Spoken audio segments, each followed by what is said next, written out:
సర్దార్ వల్లభాయ్ పటేల్ మనకు స్వేచ్ఛావాయులను ప్రసాదించిన గొప్ప వ్యక్తిని భారత సురక్షా సమితి నాయకులు అన్నారు. కొత్త బస్టాండ్ లో గల సర్దార్ వల్లభాయ్ పటేల్ విగ్రహానికి సోమవారం పూలమాల వేసి భారత సురక్షా సమితి నాయకులు ఘనంగా నివాళులు అర్పించారు. ఈ సందర్భంగా నాయకులు మాట్లాడుతూ సర్దార్ పటేల్ చేసిన కృషి వల్లనే ఈ రోజు మనం సమైక్య భారతదేశాన్ని చూడగలుగుతున్నామని, దేశంలోని 562 స్వదేశీ సంస్థానాలను ఇండియన్ యూనియన్ లో విలీనం చేసి ఇండియన్ బిస్మార్క్ గా పిలువబడినాడని, స్వతంత్రానంతరం భారతదేశానికి తొలి ఉప ప్రధానిగా, హోంమంత్రిగా సేవలు అందించారని, నిజాం నిరంకుశ పరిపాలన నుండి సైనిక చర్య ద్వారా తెలంగాణకు విముక్తించి స్వేచ్ఛావాయులను ప్రసాదించిన గొప్ప వ్యక్తిని ఈ సందర్భంగా వారు కొనియాడారు. కార్యక్రమంలో భారతీయ సురక్షా సమితి నాయకులు తదితరులు పాల్గొన్నారు.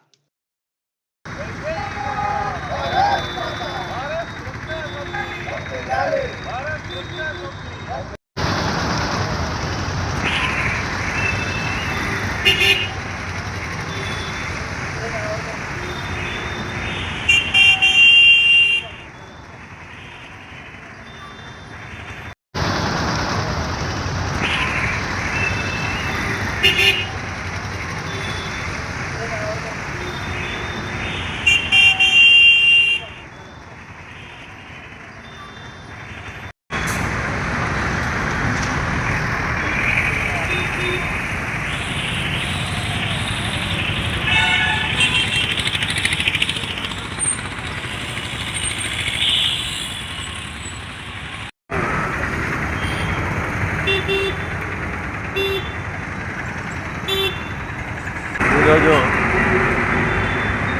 అనేక కొత్త బస్సుల్లో కూడా భారత సురక్షా సమితి రాష్ట్ర ఉపాధ్యక్షుడు రాజుల నాయకత్వంలో కూడా జిల్లా సంఘటనలో కూడా సర్దార్ వల్లభాయ్ పటేల్ 150 జయంతి పూర్తయిన సందర్భంగా వారికి నివాళులు అర్పిస్తూ దేశంలో కూడా ఐక్యత మార్చిలో భాగంగా వారికి ఘనంగా నివాళులు అర్పించడం జరిగింది. సర్దార్ వల్లభాయ్ పటేల్ భారతదేశంలో పట్టినటువంటి, ముఖ్యంగా భారతదేశంలో పట్టినటువంటి అప్పుడు స్వాతంత్రం రాకముందు భారతదేశంలో పట్టినటువంటి దాదాపు 562 సంస్థానాలన్నింటినీ కూడా ఇండియన్ యూనియన్లో కలిసి భారతదేశ ఐక్యతకు కృషి చేసినటువంటి వ్యక్తి సర్దార్ వల్లభాయ్ పటేల్. దాన్ని పురస్కరించుకునే ఈరోజు దేశంలో కూడా ఐక్యత మార్చినటువంటిది నిర్వహించబడుతుంది. ఈరోజు చూస్తున్నటువంటి ఒక ఐక్యం భారతదేశ ఐక్య నిర్మాణానికి కృషి చేసినటువంటి వ్యక్తి సర్దార్ వల్లభాయ్ పటేల్.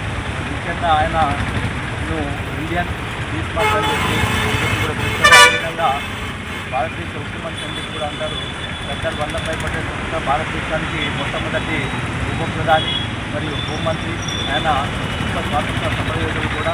అయితే మన హైదరాబాద్ నిజాం పరిపాలించినటువంటి మన హైదరాబాద్ సంస్థానాన్ని విలీనం చేయడం అనేటువంటి ఒక ఈ హైదరాబాద్ సంస్థానాన్ని మనం నిజాం నిరంకుశ పరిపాలన కూడా మధ్యనటువంటి హైదరాబాద్ సంస్థానాన్ని 1948లో కూడా పోలీస్ చర్య తీసుకొని ఆపరేషన్ పోలోపెట్టు పోలీస్ యాక్షన్ పోలీస్ చర్య తీసుకొని దీన్ని ఇండియన్ యూనియన్లో కూడా కలిపి మనకు తెలంగాణ ప్రజలకు నిజాం నిరంకుశ పాలన నుంచి ముక్తి కల్పించినటువంటి గొప్ప వ్యక్తి కూడా సర్దార్ వల్లభాయ్ పటేల్.